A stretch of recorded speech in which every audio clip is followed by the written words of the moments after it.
Merhaba, hoş geldiniz arkadaşlar. Hayatıma kim geliyor açılımı ile karşınızdayım. Uzun zamandır benden bu açılımı isteyen, bekleyen arkadaşlarım vardı. Herhangi bir şekilde sınır koymuyorum. Platonikseniz de, yalnızsanız da, geçmişteki bir kişiyi bekliyorsanız da bu videoyu izleyebilirsiniz. Video zamansız. Sizler için 2 obje oluşturdum. Deste seç değil, obje seç olacak. Bu objelerden çekildiğinize seçebilirsiniz. Size hangisi sevimli geliyorsa, hangisinde mesajınız olduğunu düşünüyorsanız seçin arkadaşlar. Zambaklar ve civciv.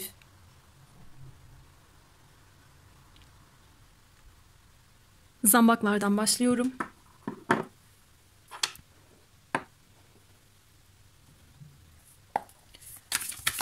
Evet, bakalım hayatınıza kim geliyor?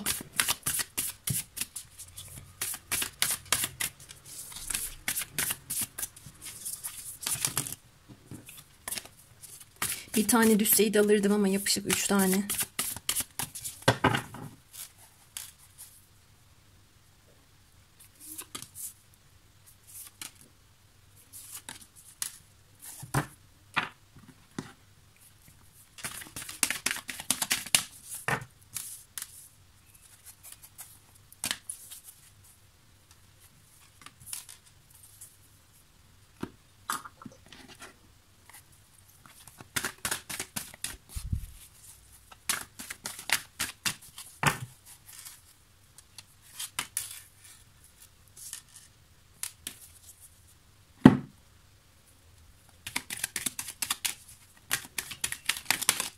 Düştü zaten.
Bu da buraya düştü.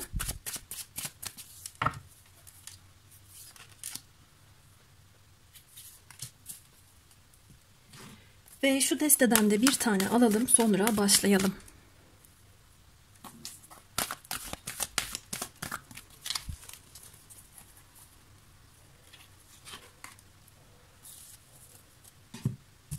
Önce şu düşenlerden başlayalım. Karmik partner dedi ve çocuklar. Bu 2 kartın size vermiş olduğu önemli bir mesaj olduğunu düşünüyorum. Çünkü tarotta kartları biz karıştırırken düşen kartlar önemlidir.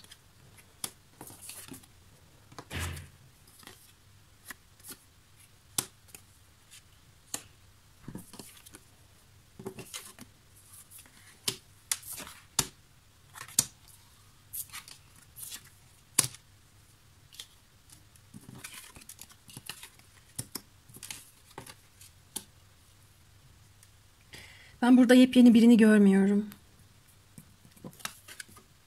Bakın, geçmiş aşk. Zaten hissettim.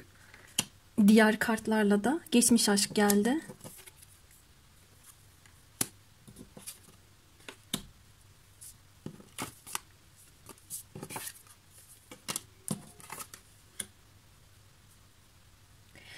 Evet arkadaşlar, bu açılımda önce burçlardan bahsediyorum. Aslan burcu, Başak burcu ve Kova burcu temamız çok yoğun. Bu bize zaman dilimlerinde verebilir ama hayatınıza girecek olan kişinin burcu, ay burcu, yükselen burcunu da ifade edebilir. Şimdi öncelikle baktığım kadarıyla bu insan sıfırdan bir şeylere başlayacağınız bir kişi, geçmişte tanıdığınız, tanıştığınız ya da bir şeyleri deneyip olduramadığınız bir kişi olarak geliyor. Bir kısmınız açısından aranızda çocuklarla ilgili bir bağlantı olabilir. Bu kişiyle çocuklarınız olabilir. Aynı evde zaman geçirmiş olabilirsiniz. Pek çok hayali paylaşmış, pek çok anı yaşamış olabilirsiniz. Bu kişiyle eğlendiğiniz, güldüğünüz, güzel anılar yarattığınız gözüküyor. Fakat sonra bir ayrılık, bir sıkıntılı durumlar olabilir. Açılımımızın konusu o kısım olmadığı için buraya çok fazla değinmeyeceğim. İşte neden ayrıldınız, ne oldu da bitti gibi. Daha çok hayatınıza kim geliyor noktasında geçmişten bir bireyin geleceğini görüyorum. Bu kişi sizin aslında ne kadar güçlü olduğunuzu size hatırlatan, daha önceden kendi duygularınıza hakim değilseniz, cesur değilseniz, kendi iç dünyanızda cesaretsizlikler, korkaklıklar yaşadığınız durumlar varsa bunlarla ilgili size ders vermiş bir kişi olabilir. Ya da tam tersi arkadaşlar. Sizin hayatınıza kendisini son derece yalnız hisseden, uzunca zamandır bekar olan, belki de sizin kıymetinizi sonradan bilmiş, önceden gerçekleştiremediği şeyleri şimdi analitik zekayla düşünüp ben artık neyin ne olduğunu daha iyi anladım diyerek gerçekleştirmek isteyen bir kişi görüyorum. Böyle bir kişi gelecek gibi duruyor. Bu kişi size gelinceye kadar geçici flörtlerle duygusal boşluklarını doldurmuş olabilir ama ya da aynı şekilde siz de böyle yapıyor olabilirsiniz. Geçmişteki kalp kırıklıklarınız nedeniyle ilerlemeye korkmanız, tedirgin olmanız gibi bir durum söz konusu algılıyorum. Ama daha çok bu kişiyle sizin aranızda bir karma olduğunu kartlar söylüyor. Bu kişinin geçmişteki egosu, sağlıklı sınırlar oluşturamaması, cesaretsizliği,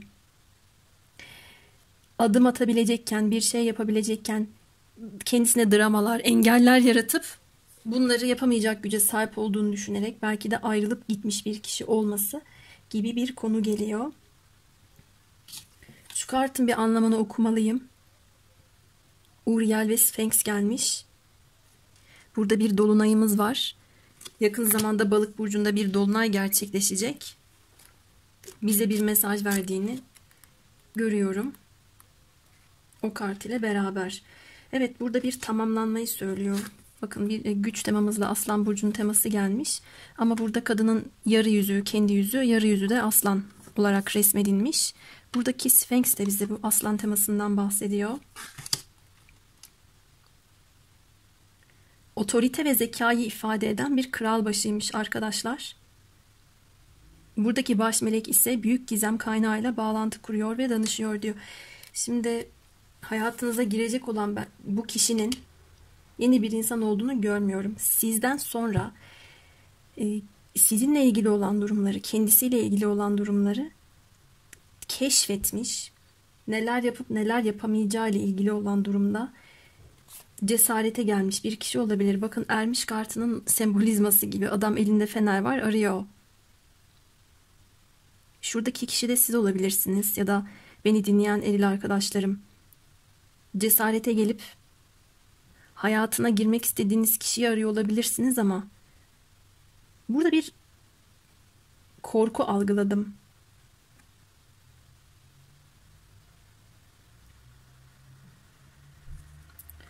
Ya aynı şeyleri yaşamaktan korkan bir enerjiniz buraya yansıyor. Ya da geçmişte sizle ilgili hayallerini gerçekleştirmemiş olan kişinin burada cesaret yazıyor ama bana bir takıntı enerjisi geldi. Siz bu kişiye sınırlar oluşturduysanız ısrarla o sınırları aşmak isteyen yapısı geliyor bir de. İçsel bir arayış, öğretmenlik, rehberlik gibi bir mesaj da veriyor. Bu kişi dersini almış bir kişi olabilir.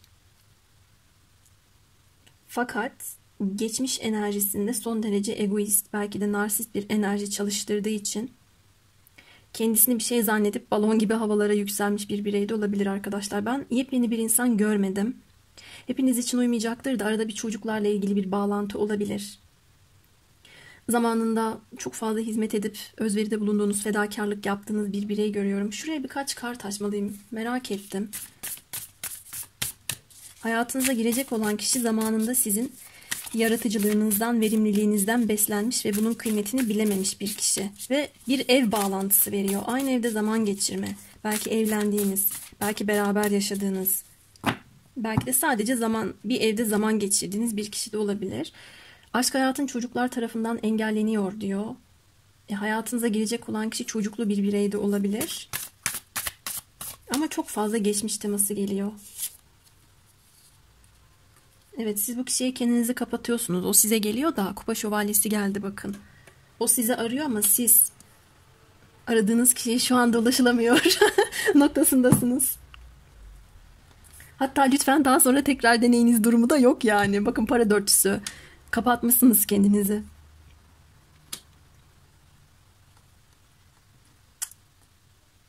Şu cesaret kelimesini de nedense esaret gibi bana çağrışım yapıyor.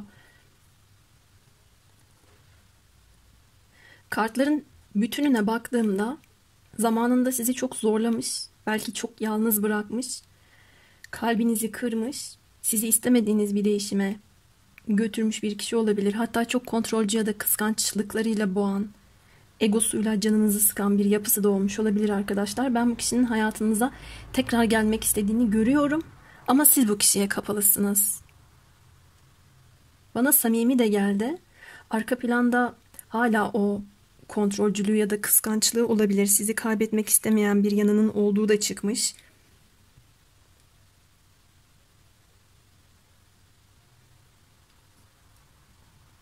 Bir kısmınız için belki siz ilişkiniz devam ediyorken bu kişi geçici flörtlerle böyle zamanını geçirmeye çalışmış, kafasını dağıtmaya çalışmış olabilir. Canınızı sıkan bu olduğu için ayrılmış da olabilirsiniz.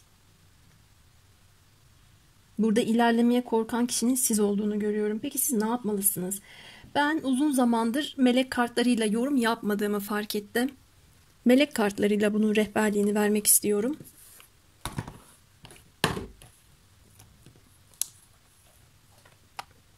Çıkaralım şuradan bir şeyler. Gördüğüm kadarıyla kırmızı çizgileriniz var. Olmazsa olmazım dediğiniz noktalarınız artık çok yüksek. Oraları es geçemem diyorsunuz. Sana artık zırnık koklatmayacağım diyebilirsiniz. Ya da ben sevgi kırıntılarına layık değilim ya da bana bu şekilde gelemezsiniz diyerek kendinizi tamamen kapalı kapılar ardında tutuyor olabilirsiniz. Bunu yapın ya da yapmayın gibi değil de daha çok böyle bir tavırda olduğunuzu görüyorum.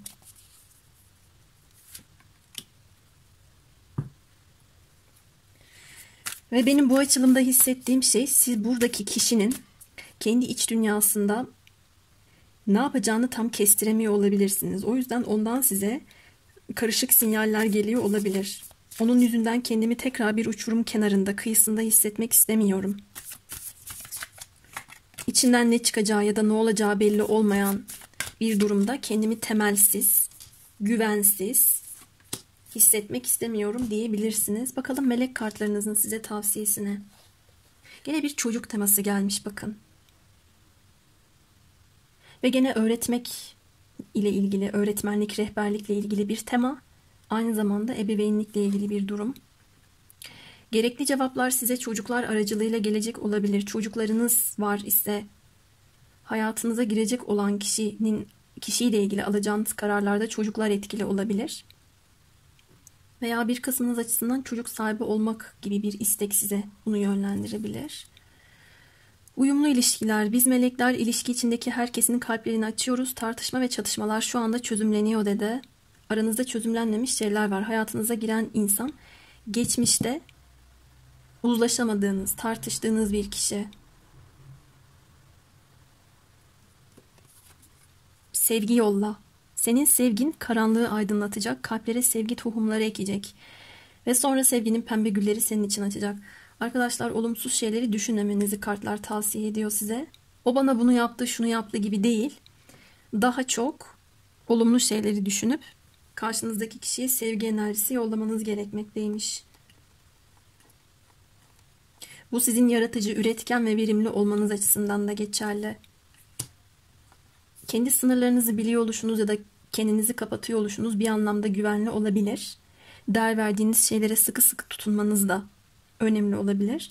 Ama bazen kırılmamak için, üzülmemek için taş kesildiğimiz zaman kendi kendimizi kırabiliriz de. Belki de bunun dengesini ayarlamanız gerekiyor. Hayatınıza girecek olan kişiyi fiziksel anlamda tanımlayacak olursam eğer, toy bir enerjisi yok,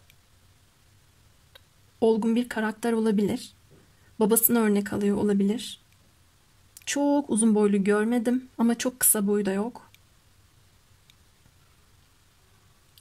Burada kumral ve esmer gözüküyor. Şiire, edebiyata, sanata yatkınlığı olabilir. Bunları seviyor olabilir. Bunlarla ilgileniyordu olabilir. Kendi başına kaldığında daha çok derin derin düşünen, kendini daha iyi anlayan, ne istediğini daha iyi bilen bir yapıya sahip olduğunu da görüyorum. Teknolojiye, elektronik aletlere, astrolojiye ilgisi olabilir. Çok materyalist görmedim kendisini. Ama kendi egosunu besleyecek şeylerin içinde olmaya önem veriyor. Bunlara çok enerji aktardığını görüyorum. Ve burada çıkarcı diyemem ama karakter özelliğinde şöyle bir yapısı çıkmış. Bu insan bana ne katabilir? Önce ben bir bunu tayin edeyim, buna bir bakayım. Ondan sonra bu kişiyle zaman geçirip geçirmeyeceğime ya da herhangi bir etkileşimde bulunup bulunmayacağıma karar vereceğim dediğini görüyorum. Bunu başından böyle yapıyor olabilir. Bazen egosu ona hata yaptırıyor olabilir. Sonra ben burada aptallık ettim, şaşkınca bir davranışta bulundum deyip birazcık geç fark ediyor olabilir. Yani burada kendi ihtiyaçlarını ön planda tuttuğu için karşısındaki kişiyi tanımak açısından önem vermesi gereken yere değil, kendine odaklandığını görüyorum. Oraya geç kaldığını görüyorum. İşte bu geçmişte ego problemleri yüzünden bunu yapmış. Kendisine iyi geleceğini düşündüğü şeyleri yanlış yorumlayabiliyor. Bu noktada devreye siz girmişsiniz. Bu kişiyi disipline edebilen, bir anlamda o öyle olmaz, böyle olmalı diyen bir kişi haline geldiğinizi görüyorum. Bu kişinin de sivri özelliklerini törpülemesi gerektiğinin mesajını vermişsiniz. Ben burada çok kavga, gürültü, patırtı görmedim. Bunu nezaket dolu bir biçimde yapmış olabilirsiniz. Bu kişi de hatalarını anlayıp bir şeyleri telafi etmek isteyecek arkadaşlar. Böyle gelmiş. Hayatınıza geçmişteki bir birey geliyor. Bir kısmınızın karmik partneri. Bir kısmınızın geçmişteki aşkı ama karmik partneri değil. Geçici flörtlerle siz ya da o şu anda böyle durumlarda oyalanıyor olabilirsiniz. Birbirinize dersler vereceğinizi, daha henüz bu sayfanın kapanmadığını, tabii bu dersleri aldıktan sonra bir kısmınızın havlatacağını, bir kısmınızın da devam edeceğini söyleyebilirim. Ama arada çözümlenmemiş şeyler olduğu için yepyeni bir insanla bir duruma başlasanız bile burada takılı kaldığınız bir enerji çalışacaktır. O yüzden hayatıma kim geliyor noktasında bu zambaklarda böyle bir senaryo ile karşılaştık. Hayatınıza gelen kişinin böyle bir kişi olduğunu gösterdi arkadaşlar. Çok fazla E harfine dikkat ettiğim için bu kişinin isminin içinde de E olabilir. Evet, zambaklar için söyleyeceklerim benim bu kadar. Video uyduysa videoyu beğenmeyi lütfen unutmayın. Şimdi ben civcive geçiyorum. Evet, civcivdeyiz. Bakalım civcivi seçen arkadaşlarımın hayatına kim geliyormuş?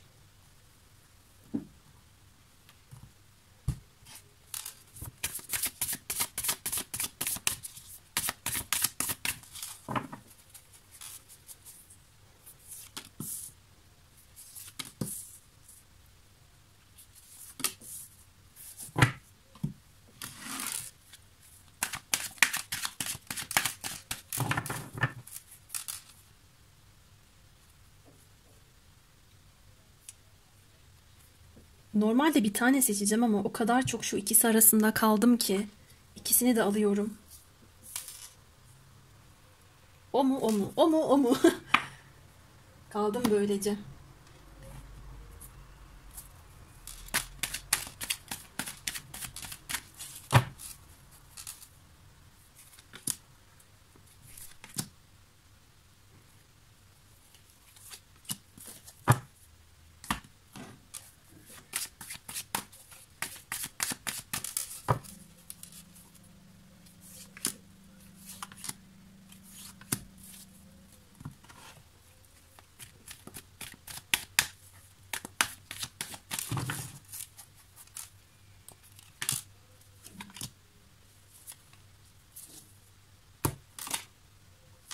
Neyse bu da gelsin.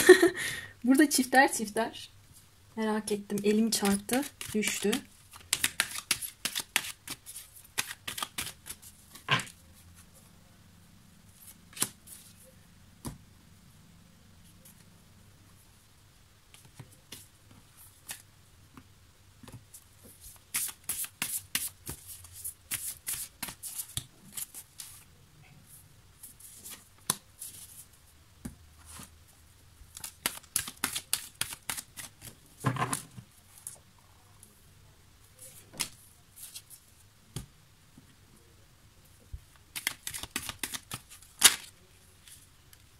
Arkadaşlar bu nedir böyle? Bakın 2 tane deste içinde ters döndü. Hep böyle ikişerli geliyorlar.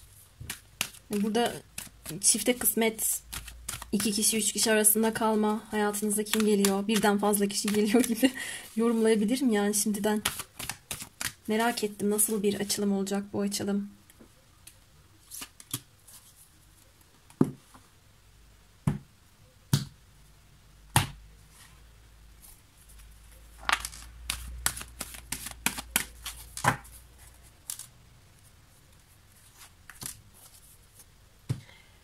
Haydi başlayalım. Şu düşenle bir başlayalım.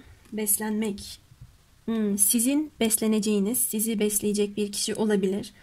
Fiziksel anlamda da, ruhsal anlamda da alabiliriz bunu. Beslenmesine önem veren, öz bakım sahibi, egzersiz yapan, vücuduna önem veren bir kişi olabilir.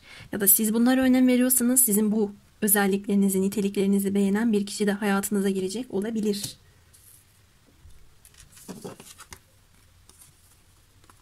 Bakın bolluk bereket balıklar. Ben burada hayatınıza birden fazla kişinin gireceğini gördüm. Hayatınıza kim geliyor? Bu civciv o kadar tatlı çıktı ki.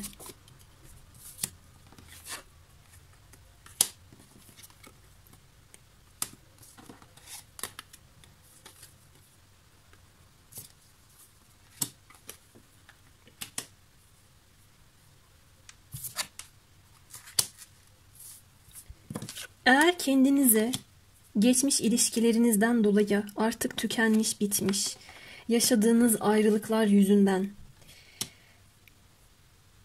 çok fazla aşktan soyutlanmış hissediyorsanız müjde, sizi buradan kurtaracak bir kişi geliyor.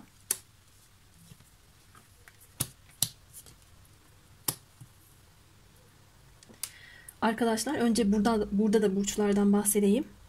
Toprak burçlarımız baskın. Oğlak, Boğa, Başak. Balık burcumuz var. Ve ateş burçlarımız da gelmiş. Hayatınıza girecek olan kişinin enerjisi veya burçları bu şekilde. Şimdi bu kişi aileye, dostlara, ailesi gibi gördüğü insanlara çok değer veren bir kişi. Düzenli bir hayatı olabilir. Evcil hayvanı olabilir. Bakın köpek gelmiş. Burada da bir köpek resmedilmiş. Aynı zamanda size sadık bir karakter de olacak bir kişi olabilir. Hayatınıza girecek kişi. Yardımsever, destek veren, sizinle ilgilenen bir kişi olduğunu görüyorum. Ben burada platonik bir durum da algıladım. Siz şu an farkında olmayabilirsiniz ama çevrenizde size gizli bir tutku, gizli bir hayranlık ve aşk besleyen birisi var arkadaşlar. O kadar kuvvetli bir enerjisi var ki bu kişinin. Aranızda görünmez bir bağ olduğunu görüyorum. Sizi çok başarılı, çok güzel buluyor. Topluluk içerisinde Zaferden zafere koştuğunuzu düşünüyor, yaptığınız işlerle sizi beğeniyor. Giyiminize, kuşamınıza çok hayranlık besliyor olabilir. Topluluk içerisine girdiğinizde eğer kendinizi, yeteneklerinizi gösterdiğiniz, sergilediğiniz, konuştuğunuz, bir şeyler anlattığınız bir mesleğiniz varsa bunu da hayranlıkla gözlemlediğini görüyorum. Arka planda size çok derin bir tutku besleyen, sizi baştan çıkarmak isteyen bir enerjisi de var. Bu kişi sizi gördüğünde, hoş görmese bile otomatik olarak sezgileriyle ve tutkularıyla bağlantı kuran bir kişi ve sizi unutamadığını da görüyorum. Belki geçmişte karşılaştığınız, sizinle bir şeyler yaşamak istedi ama içinde ukde olarak kaldı, bir şeyler yaşayamadı. Belki siz, belki bu kişi daha önceki ilişkilerinizde aldığınız yaralar nedeniyle güvenli bir sevgiyi arıyorsunuz. Kendinize çok fazla ders çıkardığınızı görüyorum. Artık dengenizi bozan, sizi mutsuz, huzursuz eden birini istemiyorsunuz. Bu kişi de olabilir. İşte hayatınıza girecek olan kişi sizi duygusal anlamda da dengeye ulaştıracak bir kişi. Buradaki sandalyenin arka kısmı dikkatimi çok çekti. Şu sırtımızı yasladığımız kısım. Aynı geminin dümeni gibi resmedilmiş. Ya da direksiyon gibi. Ortasında da bir göz var. Burada da 3. göz çakrası gelmiş. Bu kişiyle aranızda telepatik bağlantı olabilir. Gizli bir hayranlık besliyor size ama mesaj gönderdiğini görüyorum. Sadece doğru zamanı beklediğini görüyorum. Bir terazi sembolizması olduğu için de terazi dönemine kadar, Ekim ayına kadar sizle ilgili olan durumda kendi iç dünyasında aşkının, sevgisinin artacağını görmekteyim. Size olan sevgisi aslında ilkbahar zamanında başlamış bu kişinin. Hayatınıza belki o dönem girdi. Belki olumsuz bir şeyler yaşadınız. Sonra çıktı. Ama sizi unutamadı. Bu arada arkadaşlar, bu kişinin çevresinde belki sizle ilgili olan durumları, belki de her durumu konuşup dedikodu yapan insanların varlığını da görüyorum. Bu kişi bu sebepten dolayı bu zamana kadar adım atamamış olabilir ama sizi her yaptığınızda takdir eden bir kişi. Ve siz bu kişinin içinde şuna benzer bir durumu uyandırıyorsunuz. Sanki benim seninle olan yolculuğum kutsalmış gibi bana hissettiriyorsun diyor sizin için. Kendimi keşfetmeme olanak sağlıyorsun. Bana böyle bir fırsat veriyorsun. Kendi içimde gücümü nasıl kullanmam gerektiğiyle ilgili beni aydınlatıyorsun diyor size. Bunu mantıken söylemiyor olabilir, hissediyor. Sezgileriyle bağlantı kurabiliyor. Algılayabiliyor. Kendini keşfetme fırsatısınız bu kişi için. Sizi çok genç ve güzel gördüğünü görüyorum. Eğer yo ben genç değilim diyorsanız da enerjik görüyor olabilir.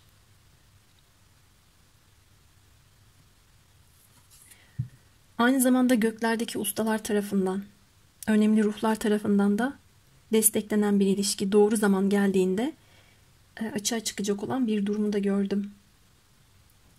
Sembollere bakıyorum. Ortak bir sembol arıyorum.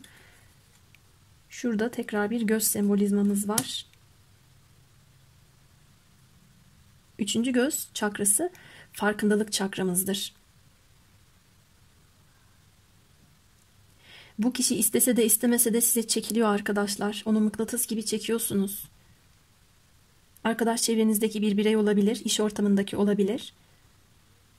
Size akıp gidiyor enerjisi.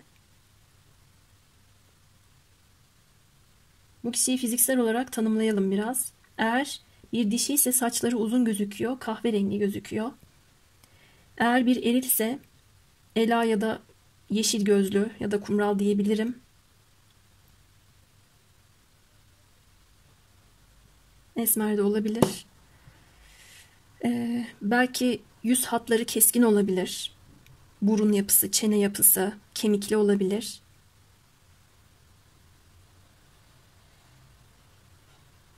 Çok fazla sıra dışı bir giyim kuşama sahip olduğunu görmedim ama ortamına göre giyindiğini görüyorum.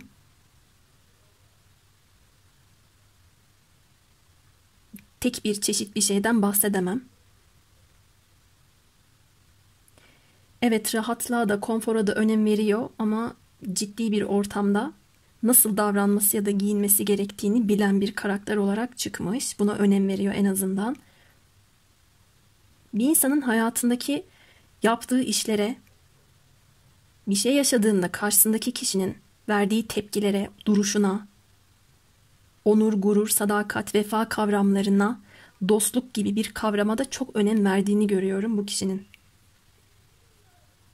Ben burada çok geçmiş bir tema algılayamadım. Öyle birinci destede çıkan gibi bu kişi sizin geçmişinizde sizi çok hırpalamış, mahvetmiş bir kişi diyemem. İkinizin de geçmişiniz ayrı olarak gözüküyor. Ama bu insanda hiç tanımadığınız, bir anda karşınıza pat diye çıkabilecek bir kişi değil. Sürpriz yumurtadan çıkan bir kişi değil. Çevrenizde daha önceden dolaşmış ya da belki bir şeyler denemiş olabilirsiniz ama ya siz istememişsinizdir ya bu kişi istememiştir, olmamıştır. Şimdi sizin ne yapmanız gerektiğini soracağım arkadaşlar. Ben bu kişinin eylemsizlik noktasında kalmayı tercih ettiğini görüp doğru zamanı beklediğini burada ifade edebilirim. Peki siz ne yapmalısınız? Bir de bunu soralım kartlara.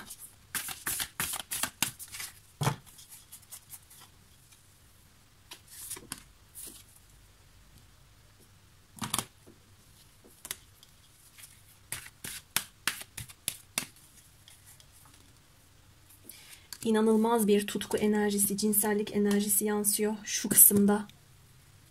Resmen size gelmek istiyor, koşmak istiyor. Dokunma duyusu acayip çıkmış.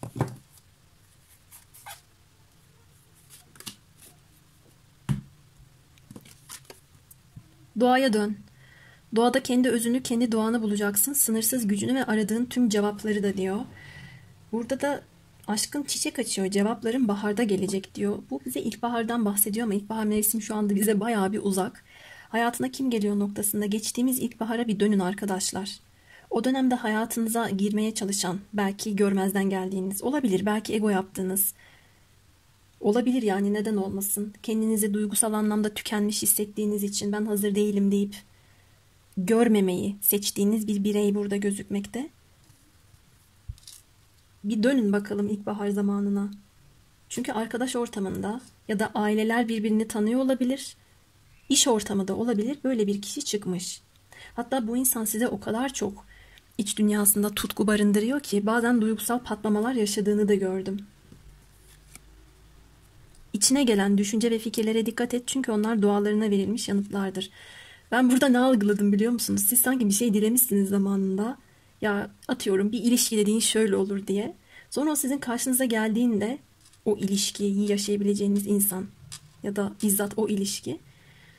Siz ya kendinizi çok tükenmiş hissettiğiniz için ya da o esnada hayatınızda bambaşka bir yerde noktada zaferden zafere koştuğunuz, kendi ayaklarınız üstünde durabildiğiniz için ihtiyacınız olmamış, istememişsiniz gibi. Ama dualarınıza verilmiş bir yanıt olduğunu söylüyor. Bu nedenle tanıştığınız insanları bir gözden geçirin, bir dönüp bakın. Şimdi meleklerden yardım istediğin için ilahi rehberlik ve destek almaya açık ol. Cennetin yardımını hak ediyorsun dedi. Burada da kendinizi bu kişiye kapatmamanız gerektiğini gördüm. Yani burada olması gereken şey olması gereken zamanda karşınıza çıkacak. Çıkmış ama sizin kalbiniz çok açık olmayabilir. Burada da kalbini aç diyor bakın. En yüksek enerjiyi vermek ve almak için.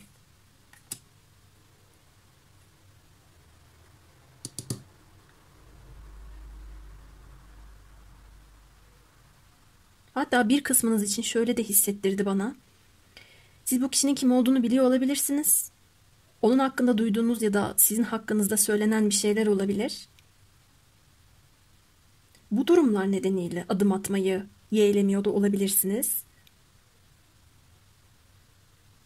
Ben duyduğunuz şeylere çok da inanmamanız gerektiğini düşünüyorum.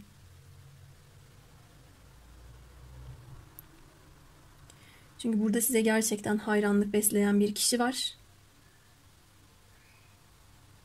Ve içinize gelen düşünce ve fikirlere dikkat edin. Ne hissediyorsanız o doğru. Duyduğunuz şeylere değil de hayatınıza girecek insan aslında karşılaşmış olduğunuz bir birey. Ve size çok bağlı bir kişi. Biraz daha bakalım neler çıkabilir. Bir masa başında iş yapıyor olabilir arkadaşlar. İşi gereği hukuk, adalet temasıyla ya da sözleşmeler, anlaşmalar, önemli yazışmalar yapıyor olabilir.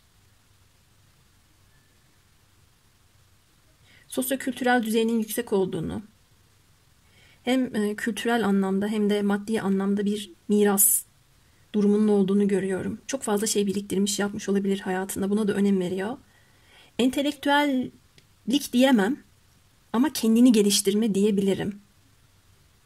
Tutup da her bilgiyi öğrenmeye çalışmıyor. Ama hayatında işine yarayacağını düşündüğü ya da değerlerine değer katabileceğine inandığı şeyleri sağlamlaştırmayı daha doğru buluyor her bilgiye atlamaktansa.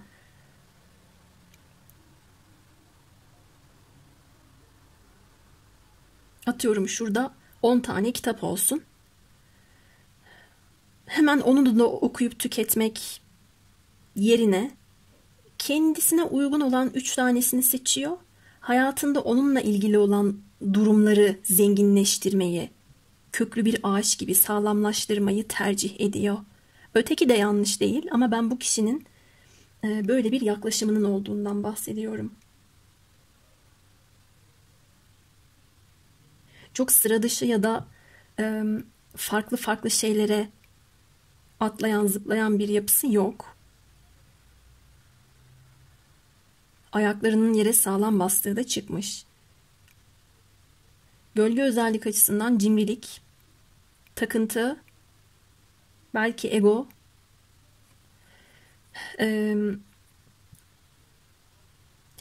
kendi içinde para hırsı yaşaması ya da başarı hırsı yaşaması, arzularını, iradesini dengelemekte zorlanması da olabilir. Ama ben bu kişinin öyle sizinle aşırıya kaçan bir tavra tutuma gideceğini görmedim. Onu siz dengeliyorsunuz. Size ihtiyacı var bu anlamda. Aslında sizin de ona var. Siz de ondan besleneceksiniz. Size katacakları ya da sizin ona katacağınız noktalarda bu vesileyle dolaylı anlamda yorumlanmış da oldu. Evet, benim civcivle de görebildiklerim bu kadardı. Videoyu beğendiyseniz lütfen beğen tuşuna basın arkadaşlar. Sonraki videolarda görüşmek üzere. Umarım hayatınıza girecek olan kişi size en doğru zamanda gelir ve mutlu olursunuz. Kendinize iyi bakın. Hepinize sevgiler.